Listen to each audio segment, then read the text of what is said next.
अस्सलाम वालेकुम।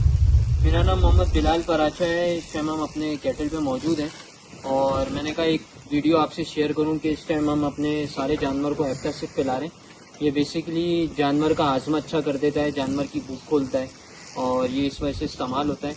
और ये जानवर को पिलाना चाहिए, हर हफ्ते पिलाना चाहिए, कोशिश करनी चाहिए। और ये जानवर के लिए बहुत अच्छी चीज़ है, मतलब उसका हाजमा हर चीज़ बहुत अच्छा कर देगा।